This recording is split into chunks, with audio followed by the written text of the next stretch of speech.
কালকে নত করার জন্য এবং প্রহেলিকাকে ভেদ করার জন্য। ওর মাধুর্য মণ্ডিত, ওনার লীলায়িত জীবনকে যদি আমরা দর্শন না করি, এই লীলা কীর্তন যদি আমরা শ্রবণ না করি, ওই মাধুর্য মণ্ডিত জীবনকে যদি আমরা অবলোকন না করি, তাহলে সব বিষয় আমরা বুঝতে পারবো না। চলো, খুব সংক্ষিপ্ত সময় আমরা এই বিষয়ের মধ্যে একটু ঝাঁকি দর্শনের মতন দেখি। হেমায়তপুরে তার আত্মজা, যাকে তিনি একদম বিবাহ দিতে চাননি,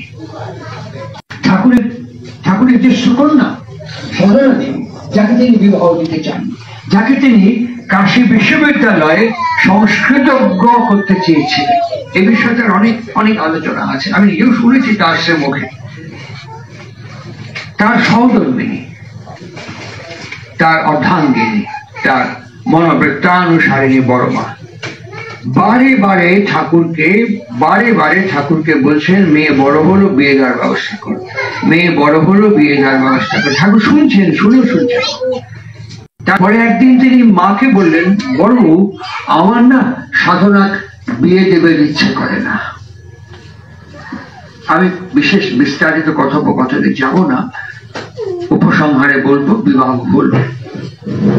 বিবাহ যখন হয়ে প্রতিগৃহে যাত্রা করছেন, ঠাকুর তার স্ত্রীর আঁচল ধরে টান দিয়ে কানের কাছে ঠাকুর মুখ নিয়ে গিয়ে বলছেন, সাধনা কানে কানে কয়ে দাও, ছাওয়াল পোয়াল যেন না হয়। বড় মা কি প্রত্যুত্তর করলেন আমি সে বিস্তারিত অবস্থায় যাব না। সাধনা প্রথম সন্তান হলো বলদি। যখন সন্তান হলো, ঠাকুরের নাতি নাতনি হলে আনন্দ হয়, তৃপ্তি হয়, উল্লাস হয়। সেদিন ঠাকুর পদ্মার বাঁধের পাড়ে অত্যন্ত বিষণ্ণ ভাবে বসেছিলেন। যখন সংবাদ আসলো তার নাতনি হয়েছে, সাধনাদির মেয়ে হয়েছে, অত্যন্ত বিষণ্ণ ভাবে তিনি বসেছিলেন। তার পরবর্তীকালে বড় বললেন, সাধনা এক্ষুনি খবর পাঠায় দাও, আর যেন ছাওয়াল পাওয়াল না হয়। আমি আর বিস্তারিত আলোচনায় যাব না। বিশ্ববিজ্ঞান কেন্দ্রে পূজনীয় ঋতিকাচার্য কৃষ্ণপ্রসন্ন ভট্টাচার্যের সামনে শ্রী ঠাকুর বসে।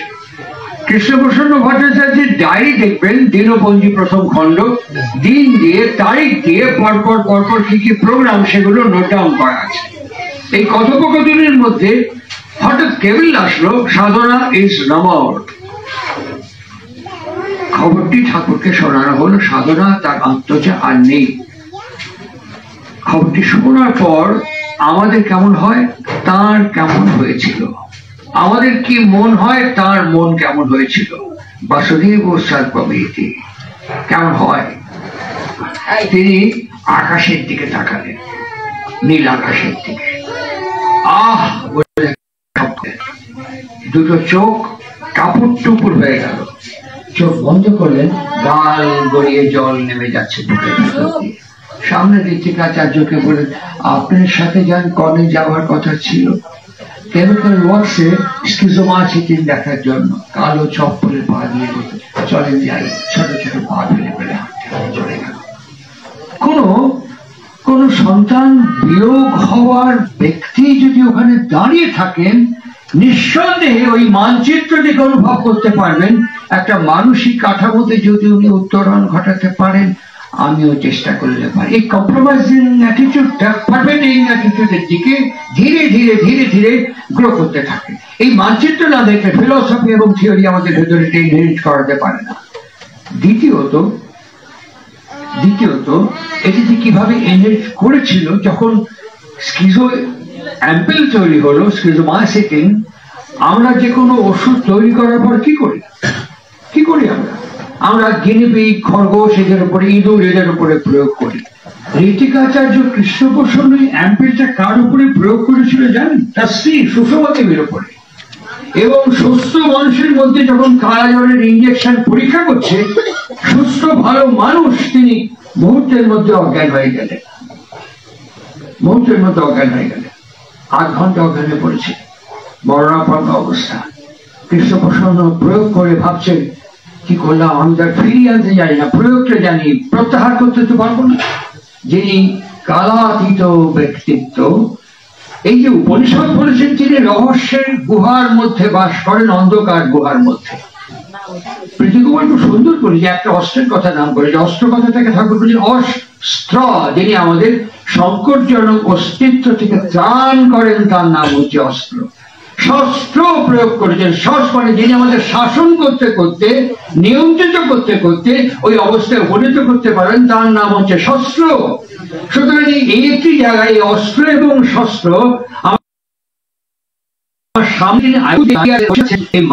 ভেতরে আমরা উপনিষদের ওই রহস্যের গুহার মধ্যে তিনি আমার সঙ্গে সঙ্গে, আমার পেছনে পেছনে আমার সঙ্গে সঙ্গে তিনি বাস করছেন, তখন আমাদের নজর তার দিকে ঘুরে যায়, তখন আমরা তাকে দেখতে পারি। এইখানে বেদে হিরণ্যগর্ভের ওই দুদিকে আমরা একটু একটু আস্বাদন করতে পারি। কাল কি কেমন করে প্রহেলিকা আমাদের কুয়াশার মতো আচ্ছাদিত করে রাখে, ধীরে ধীরে ওই ফগ লাইট যেন আমাদের কাছে ব্যবহৃত হয়, ওই ফগ লাইট দিয়ে আমরা একটু একটু করে ওকে ভেদ করার চেষ্টা করতে পারি। ওই দুটি অস্ত্র, টান এবং অনুরাগ, অনুরাগ এবং টান, এইটি একমাত্র অস্ত্র এবং শস্ত্র। ঠাকুর বাঁধের পাড় থেকে ছুটতে ছুটতে কৃষ্ণদার ঘরে এসে বলছেন, কি হলো সুষমা শুয়ে কেন? কৃষ্ণদার মুখে কোনো কথা নেই, চুপ করে আছে। কৃষ্ণদা বললেন যে আমি স্কিলো অ্যাপেলটা ওর উপরে দিয়েছি। ঠাকুর মৃদু তিরস্কার এবং মৃদু ভৎসনা করলেন, মৃদু তিরস্কার এবং মৃদু ভৎসনা করলেন। করে তিনি প্রমথ বাচ্চিকে দিয়ে একটা সাজেশন দিয়ে কেমিক্যাল ওয়াক্স থেকে, তখন কেমিক্যাল ওয়াক্স নাম ছিল, একটা মেজার গ্লাসে করে দাঁত ফাঁক করে হাঁ করে মুখের মধ্যে জ্বালিয়ে দিয়ে কৃষ্ণ তাকে বলেন, ওই একটি গিনিপিগ খরগোশ পাইছেন? কৃষ্ণপ্রসন্ন তাকিয়ে বললেন, আপনার আদেশ, এটাকে তাড়াতাড়ি প্রকাশ করতে হবে, বার করে ফেলতে হবে। আমি কার উপরে আমার এত অধিকার আছে ঠাকুর, কাকে আমি প্রয়োগ করবো? ও আমার স্ত্রী, ও আমার সহধর্মিনী, ওর উপর সর্বত প্রকারের অধিকার আমার আছে, তাই আমি ওর উপরে নির্দ্বিধায় প্রয়োগ করেছি, আর কার উপরে করবো? এই শব্দটি ঠাকুরকে কোথায় প্রীত করেছিল, এই অনুভবটি মনে হয় শ্রী শ্রী ঠাকুরকে প্রীত এবং নন্দিত করে তুলেছিল। ঠাকুর মাথা নিচু করে চলে গেলেন। সুষমা সুস্থ হয়ে উঠলেন। কাল নত তার পায়ে কিভাবে, কেমন করে, কোন পদ্ধতি, প্রক্রিয়া, ব্যাকরণকে নিয়ন্ত্রণ এবং সমন্বয়ে সামঞ্জস্য করে হয়, বৃত্তি অভিভূত কৃষ্ণ প্রসন্ন সামনে প্রত্যক্ষ করে ওই টান এবং অনুরাগকে একটু একটু করে ইম্বাইব করবার পথে এগোচ্ছেন। কেমন করে এগোচ্ছেন? হঠাৎ একদিন ঠাকুর জিজ্ঞেস করছেন, কৃষ্ণদার বড় ছেলে পণ্ডিত দা গুরু প্রসন্ন একদিন হঠাৎ বলছেন, এই কৃষ্ণদা এই পণ্ডিত কি সাঁতার কাটার জানেন নাকি? না, ভয় করে জানেন, হয়তো করেছেন কি, সামনে সারা পদ্মা বয়ে যাচ্ছে, সাঁতার শেখান। কৃষ্ণদা সাঁতার শেখাতে শুরু করল। সাঁতার শেখাতে শুরু করতে করতে আর ঠাকুর এই বিষয়ে কোনো কথাবার্তা বলেননি। হঠাৎ একদিন বাঁধের পাড়ে কৃষ্ণদাকে উজ্জয়ন দিয়ে বাঁধের পাড়ে যায় বসি, ওই বাঁধের পাড়ে গিয়ে বসে বলছি, পণ্ডিত কি সাঁতার টাতার শিখেছে নাকি? বলে একটু একটু ওই কোমরে গামছা দিয়ে পরপর গামছা বেঁধে বেঁধে ওই পাড়েই একটু জাপানাতি করে সামনে একটু আগাতে পারে। ডাকলেন তো পণ্ডিত, তখন পদ্মায় জোয়ার এসছে, জোয়ার। পণ্ডিত এসছেন, ঝাঁপার পর পদ্মা ঝাঁপার পর, কিংবা সাঁতার শিখেছিস দেখি ঝাঁপার পর। কৃষ্ণদা একটু একটু একটু উদ্বিগ্ন, একটু ভারাক্রান্ত, একটু দুশ্চিন্তাগ্রস্ত হয়ে পড়ছেন। ঠাকুরকে আবার ডিফাই বা ডিনাই করতে পারছেন না, অথচ মেনেও নিতে পারছেন না এই compromising attitude, passion compromising attitude. কি করে পারভে দিকে যায়, এর একটা মানচিত্র চাই, একটা রূপরেখা চাই, একটা বাস্তব বাসুদেব ও সর্বমিতির পার্সনিফাইড এক্সিস্টেন্স চাই। শুধু থিওরিটিক্যালি, ফিলোসফিক্যালি তজ্জাত সন্তান বললে পরে হবে না। এই তজ্জাত সন্তান যে আমি, কাল, সময়, ঘটনা, পর্যায়, স্তরকে অনুভব করতে করতে আমি যে বৃত্তি জড়িত, বৃত্তি অভিভূত আমিনায় অবতরণ করেছি, আমি এই বৃত্তির সঙ্গে সঙ্গে তাকে অ্যাসিমিলেট করতে হবে, এই বৃত্তিকে আমার নিয়ন্ত্রণ করতে হবে বলে সববিধি অবগুণহারময়ী, এইমাত্র প্রার্থনা করলাম, সববিধি অবগুণহারময়ী। কি? এসে কাম, এসে লোভ, এসে কাম, এসে ক্রোধা, সববিধি অবগুণহারময়ী। এইখানে শ্রীমদ ভগবত গীতার সঙ্গে শ্রী শ্রী ঠাকুর আমাদেরকে সম্পৃক্ত করে দিয়েছেন। এইখানে উপনিষদের সঙ্গে, বেদের সঙ্গে এবং পতঞ্জলের সঙ্গে আমাদেরকে একত্রিত করে দিয়েছেন। পতঞ্জলের প্রথম সূত্রটি হচ্ছে অথ যোগানুশাসন। পতঞ্জলের প্রথম শ্লোকটি হচ্ছে অথ যোগানুশাসন। পতঞ্জলের দ্বিতীয় শ্লোকটি হচ্ছে যোগশ্চিত্ত বৃত্তি নিরাধা। তুমি যদি যোগ যুক্ত হও, তোমার ভেতরে যে চিত্ত এবং বৃত্তি এত সহজে কালকে নত করা, পারভেডিং অ্যাটাচমেন্টে যাওয়া, আনটটারিং আনরিপেলিং হওয়া এত সহজ নয়। কেন সহজ নয়? আমি তো ক্রোনোলজিক্যাল এন্টিটি। আমার পূর্বপুরুষ বৃত্তি কি, বৃত্তি নিয়ন্ত্রণ কি, গুরু কি, ওই রকম গুরু ভাত, ওই রকম গুরু ভক্তি, ওই রকম গুরু নিষ্ঠা, এইরকম করে একটি অবতার বলিষ্ঠা পুরুষোত্তমের সান্নিধ্যে সমীপে থেকে কি করে ভালোবাসার টানের মধ্য দিয়ে প্রহেলিকাকে ভেদ করতে হয়, চিনতে হয়, তারপরে ভেদ করতে হয়, অনুভব করতে হয়, তারপরে ভেদ করতে হয়। এইসব ফেনোমেনা আমাদের পূর্বপুরুষের মধ্যে ছিল না। শ্রী শ্রী ঠাকুর বলতেন একটি সন্তান জন্মায়, তার জন্মের 20 বছর আগে থেকে কিভাবে অভ্যাস ব্যবহার, যেমন ধরুন আমার বাবা মার পূর্বপুরুষ এইসব অভ্যাস ব্যবহারে কোনো সিনারিও ছিল না। এখন আপনি আমাকে যদি বাণী শোনান আর বাণী দিয়ে দেখি তো পরীক্ষা কতটা বেদ করেছেন, ইম্পসিবল আমার পক্ষে। খুব সংকোচহীন হবে আমি স্বীকার করতে, কোনো লজ্জা নেই আমার, কোনো লজ্জা নেই আমার। আমাকে যদি এখনই জিজ্ঞেস কতটা প্রহেলিকা ভেদ করেছেন, কতটা আপনি হয়ে উঠেছেন, আমি সঙ্গে সঙ্গে বলবো যতটা আমার পক্ষে সম্ভবপর হয়েছে। কাল আপনার কাছে কতটা নত হয়েছে, ঠিক পার্সনিফাইড এক্সিস্টেন্স যতটা দেখেছি, চেষ্টা করেছি, হয়তো পারিনি, অনুভব করেছি, কিন্তু প্রবর্তন করতে পারিনি, কিন্তু আমার আভাস আছে, আমার আভাস আছে। যেমন 11 অধ্যায়ে বিশ্বরূপ দর্শন যখন দেখছেন, মহর্ষি ব্যাসের প্রদান করা জ্ঞান চক্ষু দিয়ে হস্তিনাপুরের প্রাসাদের মধ্যে থেকে সঞ্জয়ের মুখ দিয়ে আমরা গীতাকে পাই, সঞ্জয়ের দর্শন দিয়ে আমরা শ্রীমদ ভগবত গীতাকে পাই। সঞ্জয় একটা আভাস পেয়েছেন কিন্তু অনুভব করতে পারেননি। সঞ্জয় একটা আভাস পেয়েছেন বিশ্বরূপে কিন্তু অনুভব করতে পারেননি। অর্জুনও সম্পূর্ণ দর্শন করে আভাস পেয়েও পারভেটিং অ্যাটিটিউডে যেতে পারেননি। মহাভারতের অন্তিম পর্বে গিয়ে আমরা তার অনেক চিহ্ন খুঁজে পাই। স্বয়ং সখা হিসেবে দ্রৌপদী পঞ্চকন্যা স্মরণ নিত্যম মহাপাতক নাশকম, এই যে পঞ্চ নারীর মন্ত্র উচ্চারণ করে শ্রী শ্রী ঠাকুর একে সমর্থন করেছেন আলোচনা প্রসঙ্গে দেবরক্ষের মধ্যে। এই পঞ্চ নারীর মধ্যে দ্রৌপদী একজন হয়েও দ্রৌপদীর পতনকে আমরা প্রত্যক্ষ করি মহাপ্রস্থানের পথে। পারভেটিং অ্যাটিটিউড এত সহজ নয়, এত সহজ নয়। ঠিক সেই কারণে সেই প্রেক্ষাপটে দাঁড়িয়ে থেকে ঝাঁপা পশ্চাদ নদী পদ্মার মধ্যে ঝাঁপ দিল, পণ্ডিতদা পদ্মায় ঝাঁপ দিল, ঠাকুর উস্কাচ্ছেন আগায় যা। তার বাবা কৃষ্ণ প্রসন্ন জানেন কতদূর পর্যন্ত এগোতে পারে, কতদূর পর্যন্ত নিয়ন্ত্রণ করতে পারে ওনার বাবা জানেন। ওনার বাবা বসে ঠাকুর ওনার সন্তানকে উস্কাচ্ছে আরো আগায় যা, আরো আগায় যা। ঠাকুর হঠাৎ কৃষ্ণদা হঠাৎ বলেন ও বেশি জোয়ারের মধ্যে কিন্তু পারবে না, আপনি তো শিখাইছেন, আপনি কি খারাপ শিখাবেন পরে আগাই যা সালা, আরো আগিয়েছে। একটা সময় গিয়ে ভুরভুরি কাটছে, আর নিয়ন্ত্রণ করতে, যখন জোয়ার এসছে পদ্মায় আর নিয়ন্ত্রণ করতে পারছে না। ঠাকুর বসে বসে লিখছেন ঋত্বিকাচার্য কৃষ্ণ প্রসন্ন, যিনি ঋত্বিকদের আচার্য, যিনি ঋত্বিকদের ঋত কল্যাণ মঙ্গল শুভ ঋতাঞ্চ সত্যাঞ্চ বাচ্চামানস্যা এই পদ্ধতি নিয়ন্ত্রণ করতে শেখাবেন, তিনি আর থাকতে পারলেন না। তিনি কি করলেন, ঝাঁপ দিলেন নিজে পদ্মায়। ঠাকুর হা করে ওই ঝাঁপানো দৃশ্যটা দেখলেন, চুলের মুঠি ধরে টান দিয়ে পাড়ে টেনে তুললেন হাতে ডানা ধরে, গাটা মোছাচ্ছে পণ্ডিত তাকে। ঠাকুর অপরক দৃষ্টিতে বাবা আছে এই দৃশ্যকে দেখছে। দেখতে দেখতে একটা অদ্ভুত প্রশ্ন করলেন, কেশোদা আপনি পণ্ডিতের পিতা হন? কি অদ্ভুত প্রশ্ন, বাবাকে জিজ্ঞেস করছে আপনি পণ্ডিতের পিতা হন? কৃষ্ণদা বুদ্ধিমান, গবেষক, অন্বেষক, তিনি প্রশ্নের ভেতরে যে রহস্য, এই প্রশ্নের ভেতরে যে মরকজ এক রকমের বুঝতে এবং ধরতে পেরেছিলেন। তাও তিনি উত্তর দিয়ে বলছেন বাবা হই।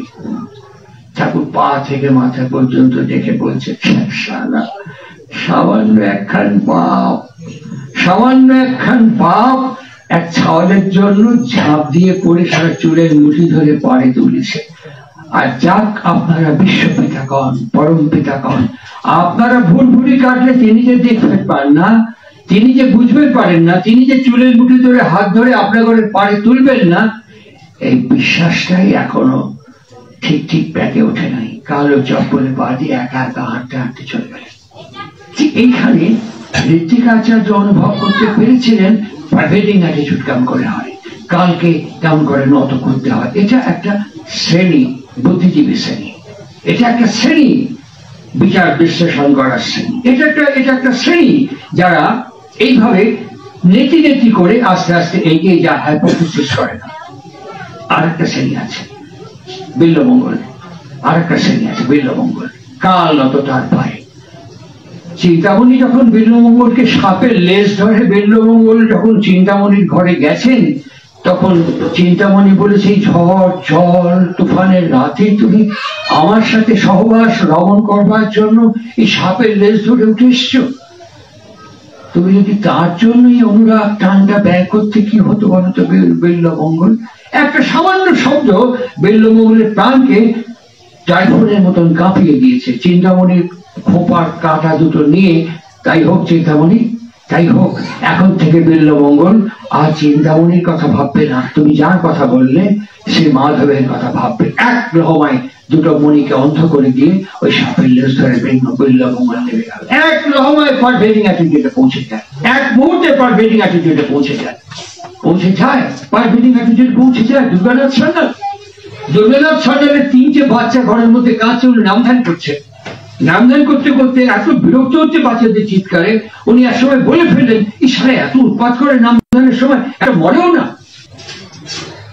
যখনই বললেন মরেও না, ছেলেগুলো জ্বর এসে গেল, ছেলেগুলো প্রচন্ড জ্বর এসে গেল। দুর্গানাথ সান্যাল ঠাকুরকে বললেন, 3টে ছেলে খুব জ্বর, কি করবো? ঠাকুর বললেন, আপনি তো বলেছেন, চাইছেন তো আপনি বেছে নেন কোনটাক রাখবেন কোনটাক ছাড়বেন।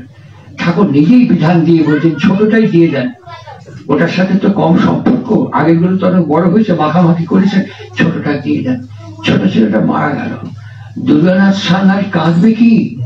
পদ্মার বাড়ি গিয়ে দেখে ঠাকুর লাফাচ্ছে, পদ্মার কাদায় গড়াচ্ছে আর টানছে। দুর্গানাথ সান্যালের কোনো শোক নেই, তাকে দেখলেন, বুঝলেন। দেওঘর পর্যন্ত এসে দুর্গানাথ সান্যাল বলেছিলেন, আমার সমস্ত শোক তাপ এক লহমায় তিনি হরণ করে নিয়েছিলেন। এই কাল কার পায়ে নত একটু একটু করে বুঝতে হয়, একটু একটু করে জানতে হয়। আর যখন অনুভূতি, অনুভব, আস্বাদন হয়, আভাস হয়, তখন তাদের ভিতরেও একটু একটু করে তজ্জাত সন্তান যে তার একটু একটু করে ওষ পড়তে থাকে, শিশির পড়তে থাকে, বৃষ্টি না, একটু একটু করে শিশির কণা তাদের মধ্যেও আসতে থাকে। তাই পুণ্যপুঁথি ভাববাণীর মধ্যে তিনি বলছেন, পুরুষোত্তমকে দেখা যায় না, চেনা যায় না। তাই এটা তিনি প্রার্থনায় বললেন, অনুশ্রুতি বাণী গ্রন্থের মধ্যে আছে, যেন যদি কিন্তু হয়তো এগুলোকে তিনি বলেছেন এর পেছনে লুকিয়ে আছে, না পারবো না, করবো না, হবে না। তাই তিনি শব্দটা ব্যবহার করছেন, তাকেই যেন জানিতে পারি। কেন তাকে জানা যায় না? তাই একটা যেন শব্দ বসিয়েছেন, নিজে ব্যবহার করে আবার বসিয়েছেন, তাকে জানা যায় না। মৈত্রেয়ী যখন যাজ্ঞবল্ক্যকে জিজ্ঞাসা করছেন একটার পর একটা ছান্দোক্যোপনিষদের মধ্যে সাকল্য মহর্ষি এবং যাজ্ঞবল্ক্যের কথোপকথন, সেখানে বলছেন, কাতেব দেবা যাজ্ঞবল্ক্যতি, হে যাজ্ঞবল্ক্য তুমি বলো বেদে কতজন ঈশ্বর আছে? 3303 জন থেকে শুরু হলো। একই প্রশ্ন সাকল্য করছে, কাতেব দেবা যাজ্ঞবল্ক্যতি, কাতেব দেবা যাজ্ঞবল্ক্যতি, একই প্রশ্ন করছেন। ওই 3003 থেকে কমতে কমতে কমতে কমতে শেষে বলছেন একজন। যাজ্ঞবল্ক্য বলছেন একজন। কে সে একজন? কৃষ্ণ, আর না। শ্রীমদ্ ভগবত গীতা খুলে দেখবেন, আমাকে স্বরূপে সম্পূর্ণরূপে জানে মনু, ভৃগু, যাজ্ঞবল্ক্য, জনক। এদের পারভেটিং অ্যাটিটিউডের মধ্যে থেকে জানতে পেরেছিল। জনকের মিথিলা যখন পুড়ছে, সবাই বলছে রাজস্বী, মিথিলা পুড়ে যাচ্ছে, বলে মিথিলা পুড়ছে তো আমার কি? এই সুখে এবং দুঃখে যে প্রতিকবল গীতার যে শ্লোকটি উচ্চারণ করলেন, বিগত স্পৃহ হয়েছেন ওই মহর্ষি, রাজস্বী, জনক। এগুলো আমরা যখন প্রত্যক্ষ করি, এটা আমাদের কাছে ফিলসফি। আর যখন বাস্তবভাবে অনুভব করি, পার্সনিফাইড এক্সিস্টেন্সের মধ্য দিয়ে, তখন আমরা বুঝতে পারি, তখন আমরা জানতে পারি, তখন আমরা ধরতে পারি কালকে কি করে নত করা হয়। আমাদের প্রণম্য ব্যক্তিত্ব বাংলা সাহিত্যের এখন প্রবাদপ্রতিম কিংবদন্তি শীর্ষেন্দ্র মুখোপাধ্যায় দেওঘরে যতীন্দ্রমোহন দাসকে জিজ্ঞাসা করছেন, আপনি একটা লিডসের, ইংল্যান্ডের নাম করা মেকানিক্যাল ইঞ্জিনিয়ার, আপনি হিমায়তপুরে এসে কাঁধে কোদাল, গাঁইতি, শাবল, বাঁশ নিয়ে গ্রামে গ্রামে টিউবওয়েল ইনস্টলেশন করেছেন। দেওঘর পর্যন্ত এসে আপনার সেই সুখ ঐশ্বর্য বৈভব কিচ্ছু পাচ্ছেন না। আপনি ঠাকুরকে ধরে কি পেয়েছেন? কি আপনার লাভ হলো? কল্যাণ চক্রবর্তী, শশাঙ্ক দা, চন্দন দা এবং শীর্ষেন্দ্র মুখোপাধ্যায় একসাথে জ্যোতিন্দ্রনাথ দাসকে জিজ্ঞেস করছেন আপনার হোয়াট ইজ ইউর অ্যাচিভমেন্ট, আপনি কি পেলেন ঠাকুরকে ধরে? যতীন দাস দা সেদিন শীর্ষেন্দ্র মুখের দিকে তাকে একটা অদ্ভুত কথা বলেছিলেন, আমার একটা রোগ ছিল, অ্যাস্থমা। আমি ইংল্যান্ডে দেখিয়েছিলাম, সেখানে আমাকে বলেছে কোটি লোকের মধ্যে একজনের এই রোগটা হয়, ইরিপেয়ারেবল, এটা কোনোদিন যাবে না। ওই নিয়ে যখন ঠাকুরের দীক্ষা নিয়ে হেমায়তপুরে আসি, ঠাকুর আমাকে ওই অবস্থায় বলেছিল ডাস্ট যেন একদম না যায়, আমার ডাস্ট অ্যালার্জির সাথে ওটা কানেক্টেড আছে। ঠাকুর আমাকে ধুলোর রাজ্যের মধ্যে পাঠিয়ে দিলেন, কাঁধে গাঁইতি শাবল কোদাল বাঁশ দিয়ে টিউবওয়েল ইনস্টলেশন করেন না। শীর্ষেন্দু, আমি তোমাকে এখন বলতে পারি আমি এখন সুস্থ, ওই রোগটি আমার আর নেই। যদি বলে অ্যাচিভমেন্ট কি, এটুকু অ্যাচিভমেন্ট? শীর্ষেন্দুরা এত নাস্তিক, এত অবিশ্বাসী, যার ফল তার মেলানকোলিয়া, বিশ্বাস সরে গেলেই অবসাদ আমাদের কাছে আসে। আর এই বিশ্বাস যে সরে যাওয়া বিশ্বাসকে তিনি মেলানকোলি থেকে একটু একটু করে আবার নিয়ন্ত্রণ করে আবার সুস্থ জীবনে যে প্রত্যাবর্তন করছেন, এই পার্সোনিফাইড শিষ্যদের মধ্য দিয়ে সদ্গুরুর মধ্যে সেই স্মৃতি এবং ছাপ থাকে। আর যারা তার সঙ্গ করে তাদের মধ্যে সেই অনামি কম্পনের স্মৃতি থেকে যায়। সাধ সঙ্গময়ী, সবই গান করে সাধু সঙ্গ না, সাধু না, সাধু সঙ্গ উচ্চারণটা ভুল। সাধ সঙ্গময়ী দেওয়ানিত, সম্পন্ন নিষ্পন্ন করবার জন্য সেই সঙ্গ মানে সেন্স, মানে আসক্ত হওয়া, রঞ্জিত হওয়া সেই সঙ্গের মধ্যে। তাই প্রীতিগোপাল তার বাবা এবং তার ঠাকুরদার যে বর্ণনা করলেন, এদের মধ্যে সেই অনামি কম্পনের স্মৃতি ছড়িয়ে জড়িয়ে আষ্টে পৃষ্ঠে বেঁধে আছে বলে প্রীতিগোপাল দু পায়ের উপর দাঁড়িয়ে আমাদের সামনে কথা বলছে। আমি বললাম হেরিটেজ ফ্যামিলি, এই যে নির্মল পালের বাবা অমল পাল একটা সাইকেলে করে পশ্চিমবঙ্গ পরিক্রমণ করে, যে আজকে নতুন দেখছি তার বেডিং বাসটা ওখানে, সংসার কি হচ্ছে, কে কি খাচ্ছে না খাচ্ছে, কি কঠিন কি সংগ্রামের মধ্যে দিয়ে তিনটি ভাই বড় হয়েছে, কয়েকটি বোন নিয়ে, তার মা সব সামলেছে। এই অমলদা ওই রকম একটি পার্সোনিফাইড এক্সিস্টেন্সকে ফিল করেছিলেন বলে সমস্ত প্যাশনেট ক্রেভিংস কে নিয়েও তিনি একটু একটু করে পারভেটিং অ্যাটাচমেন্টের দিকে যাচ্ছে বলে কাল কি করে নত হয় তিনি দেখুন বা না দেখুন। আজকে তিনটে ভাই প্রতিষ্ঠিত সমাজে, আজকে তিনটে ভাই সম্মানের সঙ্গে সব পদে প্রতিষ্ঠিত। আজকে এটা ঠাকুরকে অনেক বেশি মায় করেছে, তার পুত্র পৌত্রাদি কন্যা জামাতা পর্যন্ত ঠাকুরকে কাঁধে করে বহন করার চেষ্টা করছে। এইভাবেই তো কাল নিয়ন্ত্রিত হয়। আমি দেখেছি পঞ্চানন সরকারকে, তার ছেলে রিতেশ রঞ্জন এখন আর নেই পৃথিবীতে, তিনি আমাকে একদিন প্রসঙ্গ করে বলছে, তুই কি বলিস বলতো পুরুষোত্তম ভগবান, সারা দেওঘরের চৈত্র বৈশাখ মাসের রুয়ের মধ্যে এর কোনো আটকেল জানা আছে? একটা লোহার খাঁচা তৈরি করেছে, যেটা ওয়াগান হয়, ট্রেনের ওয়াগান লোহার, ওই যে এমন একটা জায়গায় বসাতে যেখানে রোদের জারে ঘিরটা পড়ে। বাবার সাথে আমি দাঁড়া আছে, আমার কয় কি তুই তোর বাপের সাথে ঘরে গিয়ে থাক। গান কোথায়? তোর বাপ যে ঘরে থাকে ওই লোহার ঘরের মধ্যে। আর সবাইকে দেখি কৃষ্ণপ্রসন্ন থেকে আরম্ভ করে ঠাকুরের পরিবার সব তাদের বাড়িতে ভালো ভালো খাওয়া হয়। আর আমার বাপের করে পঞ্চানন্দ আপনি কিন্তু আনন্দবাজারে খাবেন, ওই বাবুলের নিয়ে খাবেন। সালে একটা ঝড় দিল, বালি সে ফস করে ভাতের মধ্যে পড়লো, বালি ঠেকাবো না ডাল খাবো না ভাত খাবো, এইভাবে বড় করে তুলেছে। সালে ঠাকুর কোর্স করা আমাকে বলেছে একে তোরা ঠাকুর কোর্স। আর আমার বাবা ওইখানে শুয়ে শুয়ে বসে বসে দিব্যি পড়াশোনা কাজকর্ম করতেছে। আমি একদিন করলাম কি, বাবা আমার না ঘুম আসতেছে না। ঘুম আসার ডক্টর কি? আজ আসেন, তখন রাতে 2টো বাজে। মানে ঘুম আসার যখন শরীরের যখন ঘুম প্রয়োজন হবে, শরীর ঘুমকে ডেকে নিয়ে নেবে। তোমার ঘুমের জন্য চিন্তা করার দরকার নেই, আসো তাস খেলি। বাপ বেটা তাস খেললাম ওই লোহার খাঁচার মধ্যে, তীব্র গরমের মধ্যে, দিনে রাতে। বাবাকে আর আমাকে রেখে তিনি কি করলেন বুঝতে পারলাম না। দেখতে পেলাম ISI চিফ লিগ্যাল অ্যাডভাইজার হিসেবে বাবুলদাকে, ধন দৌলত ঐশ্বর্য খ্যাতির শীর্ষে, সুনামের শীর্ষে, ভারত সরকারের অন্যতম একজন যোগ্য কর্মী হিসেবে তার জীবনটাকে আমরা দেখলাম। কাল কি করে নত হয় দেখলাম এই পঞ্চানন সরকার দেওঘর কলেজে বরিষ্ঠ পরিচালক বৃন্দ ঠাকুরের কাছে করজোড়ে আর্জি করছে, ঠাকুর আপনার এখানে সব ইন্টেলেকচুয়াল জায়ান্টরা ঘুরে বেড়ায়, আমরা পয়সা দিয়ে পড়াবো এরকম টিচার প্রফেসর আমাদের কাছে নেই। আপনি যদি একটু আদেশ করেন এরা গিয়ে আমাদের কলেজে একটু ভলেন্টারি পড়ায়, তাহলে কলেজটা উপকৃত হয়। ঠাকুর বলেন, আমি কি করবো, ওয়েগরের সাথে আপনারা কথা বলবেন। ওইটা যদি সময় দিবে পারে সব কাজ কাম সারিয়ে তাহলে করবি, আমি কি করবো? সরতা পড়াতেন, পঞ্চানন্দা পড়াতেন। পঞ্চানন্দাকে যখন রাজি হলেন তখন ঠাকুর বলেন পড়াবেন, কিন্তু ওখান থেকে কোনো পয়সা নেবেন পারবেন না। যেমন স্কলারশিপের ক্ষেত্রে, রজতদার স্কলারশিপের ক্ষেত্রে ঠাকুর উল্লসিত হয়ে উঠেছিলেন। উনি পছন্দ করতেন না কোন অনুদান গ্রহণ করা। উনি বলেন পড়াবেন, কিন্তু কোন অনুদান, কোনো পয়সা করে ভাতা টাকা দেবেন না।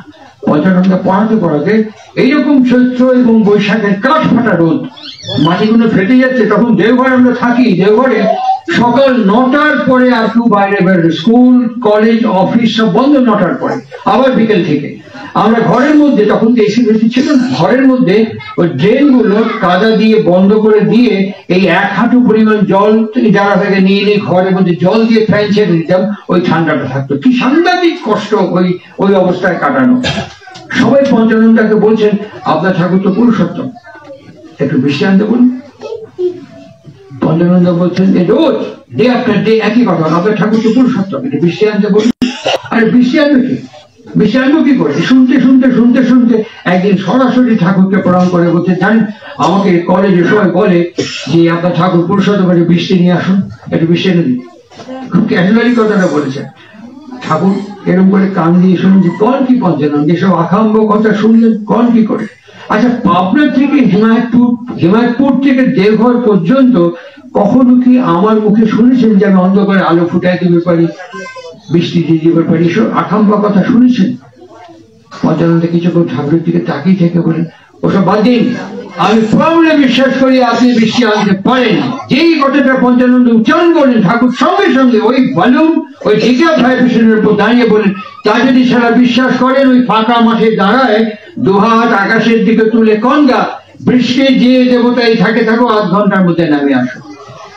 পঞ্চানন্দা প্রণাম করেন, ঠিক ডিস্টিংক্ট ওই ওয়ার্ড গুলো এখান থেকে ওই যেখানে প্রেয়ার হয় ওইখানে দাঁড়িয়ে ঠাকুরের দিকে মুখ করে ওই কয়েকটি শব্দ উচ্চারণ করলেন।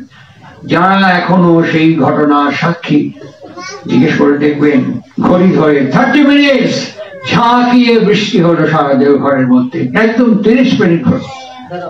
30 মিনিট পর বৃষ্টি আস্তে আস্তে চলে গেল। কলেজের কলিগসরা পঞ্চানন্দাকে বলছেন, পঞ্চানন্দা সত্যি ঠাকুর পুরুষোত্তম। এইভাবে মাঝে মাঝে সেই লীলা করেন গোরা রায়। উপসংহার পর্বে আসছে। একজনের নাম বলবো, তাকে বলা হয় বাংলার শেক্সপিয়ার। একজনের নাম বলছি, তাকে বলা হয় বাংলার স্পাইন অফ দ্য স্টেজ। ঠিক সেই দিনকে কামারপুকুর থেকে হাজরা মশাই দক্ষিণেশ্বর নাথ মন্দিরে এসছেন। শ্রীরামকৃষ্ণকে তিনি উপদেশ দিয়ে বলছেন, কলকাতায় তোমার আজকাল খুব নাম ডাক হয়েছে গো, সবাই তোমার ডাকাডাকি করছে, গণ্যমান্য ব্যক্তিরা তোমার নিমন্ত্রণ করছে, ভদ্রলোকরা তোমার কাছে আসছে। তা শোনো, তোমার একটা কথা বলি। তুমি তো জানো আমার প্রথম স্ত্রী বিগত হয়েছে, আমি দ্বিতীয়বার দ্বার পরিগ্রহ করেছি, সেও থাকলে না, আমি এবার তৃতীয়বার দ্বার পরিগ্রহ করেছি। এইটুকু যে বললেন ঠাকুর রামকৃষ্ণ ওই নাথ মন্দিরে উঠে গেলেন, বলে হৃদু, ও হৃদু, হৃদু, হৃদয়া মামা, বলি হাজরা এখানে বসে কাম কাঞ্চনে ভরিয়ে দিয়ে গেল। এক কাজ করো, গঙ্গা থেকে 7 বালতি জল এনে ঝাঁটা দিয়ে ওই জায়গাটিকে মার্জনা করে দিয়ে দিল। কাম কাঞ্চনের গন্ধ আমার ভালো লাগে না। হাতের একেবারে ভরিয়ে দিয়ে গেল, ওকে খাজাঞ্চি খানায় নিয়ে গিয়ে বসা।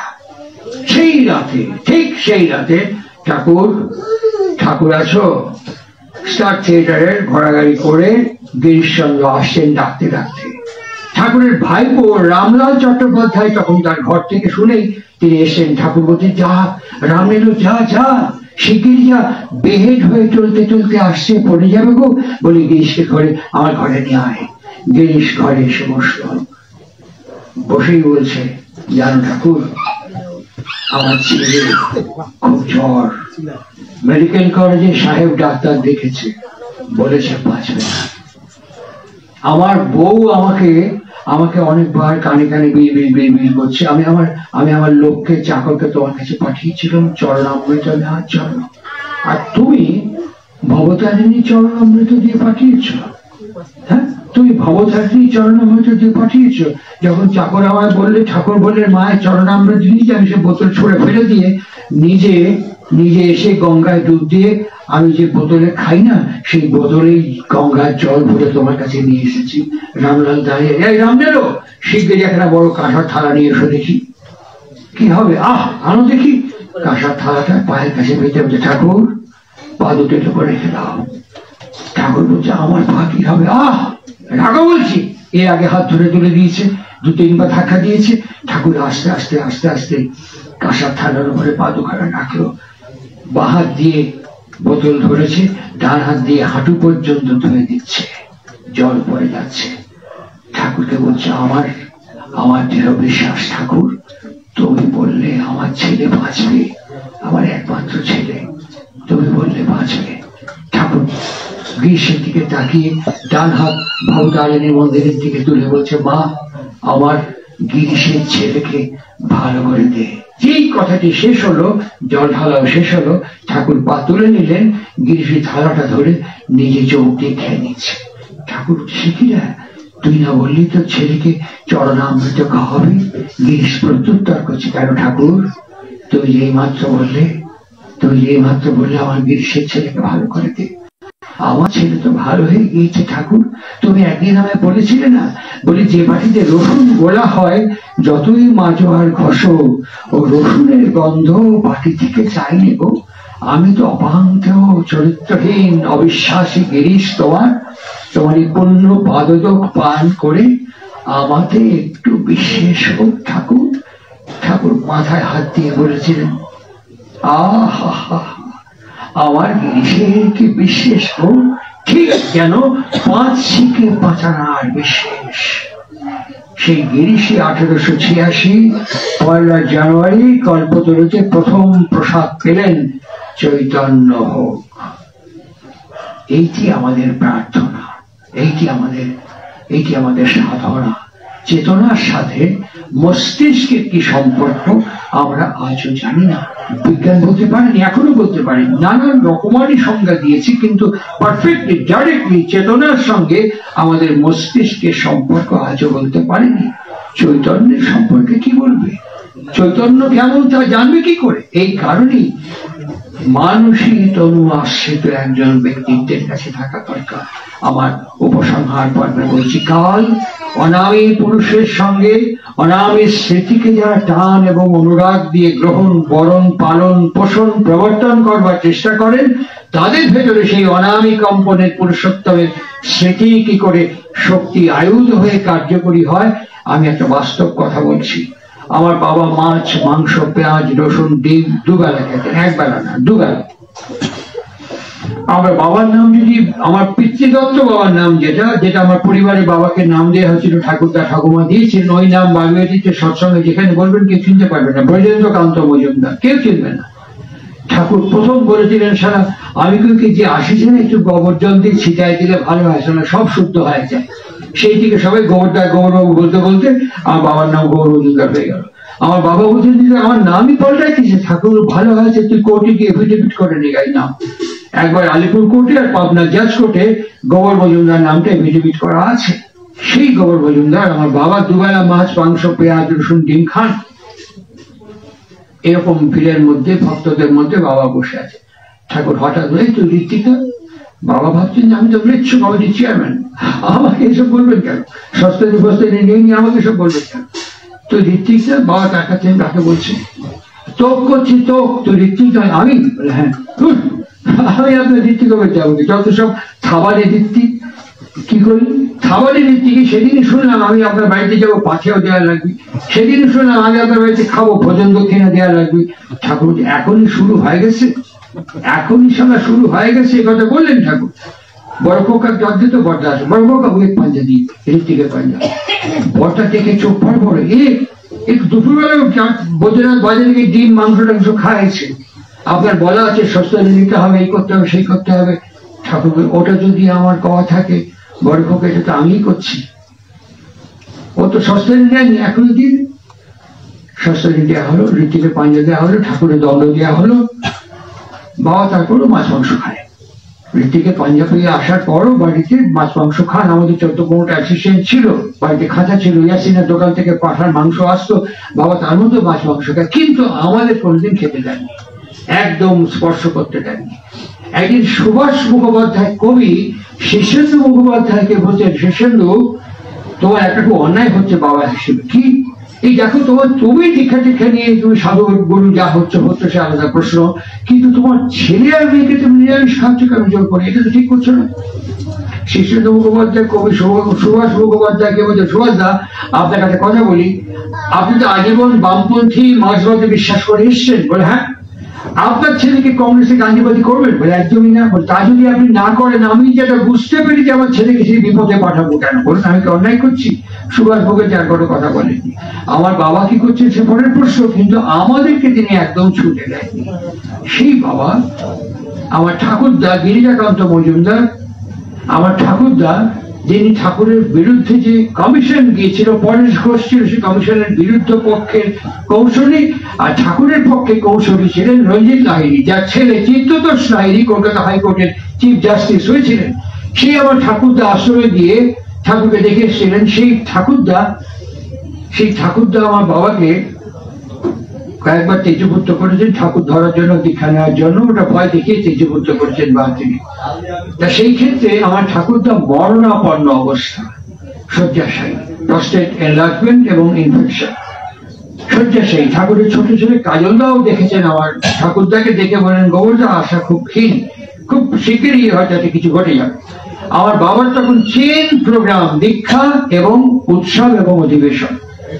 আমার বাবাকে আমি দেখেছি, আমার ওই ঘর, যে ঘরটা ভবেশ্বরকে থাকতে দিয়েছে ঠাকুরের, এরকম করে একটা ছবি আছে, হেঁটে যাওয়া ছবি, ছায়াটা পড়েছে মাটিতে, দাঁড়ানো ছবি। ওই ছবিটা আমাদের বাড়িতে আছে, লম্বা। বাবাকে এখন গেলে পরে দেখাতে পারি, ছবির গায়ে তেল ছিটছিটে কালো দাগ, বাবা ওখানে মাথা ঠেকাতে। ওইখানে দুটো ছবি ধরে বাবা বলছেন যে তোমার যজ্ঞ উৎপন্ন হবে, সামনেই কাজ। আমার বাবা তো যাবেনি, কিন্তু এখন না, 15 দিন পরে যাবেন, তুমি এটা মঞ্জুর করো ঠাকুর। আমি দেখেছি চোখের সামনে, রোজ একসাথে প্রার্থনা করতে। তারপরে গিয়ে সেদিন আমার ছোট কাকা বলছেন যে বড়দা শিগগিরই দেখ বাবা যায় অবস্থা। বাবা গিয়ে হাজির হয়ে আমার হাত নাড়তে পারছে না, চোখ উল্টে গেছে আমার ঠাকুরদা। বাবা আমার ঠাকুরদাকে, বাবা আমার হাতটা আপনি ধরেন। আমার ঠাকুরদা কোনো হাতটা ধরলো, এক টান দিয়ে বিছানায় বসিয়ে দিয়ে বলছেন, আপনি এখন যাবেন না, আপনার যাওয়া হবে না। আমি শিলমোহর লাগায় আপনার করছি, আমি শিলমোহর লাগায় নিয়ে আসছি অর্ডারের উপরে, এখন আপনার যাওয়া চলবে না। আমার এই কাজ, এই উৎসব 15 দিন আপনি থাকবেন, 15 দিন পর আপনি যাবেন। ওইখানে ওই চৌকাঠে জম এসে দাঁড়া রয়েছে, ওই এর ক্ষমতা নাই ওই চৌকাঠ ডিঙায় ঘরের মধ্যে ঢুকে আপনাকে নিয়ে যায়। কেন জানেন? পুরুষোত্তমের অর্ডার শিলমোহর লাগায় নিয়েছি আমি, আপনি 15 দিন থাকবেন। আর একটা কথা কই, আপনি এখন দীক্ষা নেন। কার দীক্ষা নেবো? আমি দীক্ষা দেবো, ঠাকুরের দীক্ষা।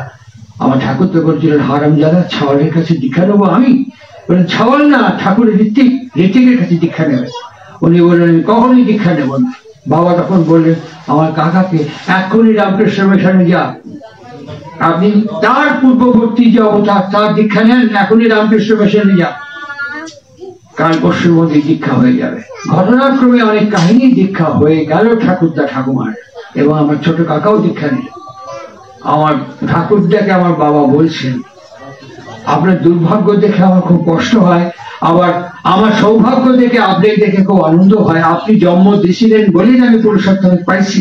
আবার দুঃখ হয় যে আমি পুরুষোত্তমকে পাওয়ার পর আমার বাপকে দিতে পারলাম না, মাকে দিতে পারলাম না, ধরাবে পারলাম না। ঠিক আছে, কোনো ক্ষতি নেই, আমি তার আমার মতন করে ভালোবাসি। আপনি যখন যাবেন 15 দিন পর, ওই নাম আপনাকে নিতে পারবে না। আপনি তো আমার ভালোবাসেন ছাওয়াল হিসেবে, আপনি গবর গবর গবর গবর গবর গবর করতে করতে চলে যাবেন। এই জীবনে যার দিলে পরে পরের জীবনে পুরুষোত্তম প্রাপ্ত হবে। কেন জানেন? আমি তার পার্শ্বদ। কি কনভিক্টলি বাবা উচ্চারণ করছেন, আমি হাঁ করে আমার বাবার চোখের দিকে তাকিয়ে দেখছি। তখন বাবা বলে মনে হয়নি, তখন আমার চেনা লোক বলে মনে হয়নি। আমি যখন বাবাকে দেখেছি, চিনেছি, আমার সেরকম অস্তিত্ব মনে হয়নি। আমাকে তিনি দীক্ষা দিয়েছেন, আমাকে তিনি স্বস্তি দিয়েছেন। আমার যেন মনে হচ্ছিল সত্যি সত্যি পুরুষোত্তমের কোন বার্তাবাহী পবিত্র ঋত্বিক দেবতার কথাগুলো তার জন্মদাতার সামনে উচ্চারণ করছে। 15 দিন পরেই আমার ঠাকুরদা গিয়েছিলেন 75 সালে জুন মাসে। আমি জানি না কাল কি করে নত হয়, আমি জানি না বৃত্তিকে কি করে ঊর্ধ্বে নিতে হয়, আমি জানি না কি করে নিয়ন্ত্রণ করতে হয়, আমি বুঝিও না। আমি যেটা বুঝি, আমি যেটা জানি, আমি রোজ আমার ঈশ্বরের কাছে, গুরুর কাছে কি বলি জানেন? আমি তাকে বলি, ঠাকুর তুমি আমার কাছ থেকে যে ভালোবাসা চাও, আমার পৃথিবীতে আগমনটাই তো অশুদ্ধ। আমার বাবা তোমার কাছে গেছে, আমার মা তোমার কাছে গেছে, তোমাকে ভালো লেগেছে, ভালোবেসেছে। তোমার যে বিধি বিজ্ঞান পদ্ধতি প্রকরণ বিবাহ প্রজনন, আমার বাবা আর আমার মা সেই বিজ্ঞানকে ভালো করে বুঝতে পারেননি, প্রবর্তন করতে পারেনি। আমি তো জন্মে গেছি ঠাকুর, তবুও তুমি যে ভালোবাসার কথা আমাকে বলো, আমি সেটা থিওরিটিক্যালি বুঝতে পারি, বাস্তবভাবে সে ভালোবাসা তোমাকে দেখাতে পারি না ঠাকুর। তবুও apart from all this thing I sincerely love you ঠাকুর। সত্যি আমি তোমাকে ভালোবাসি ঠাকুর, সত্যি ভালোবাসি।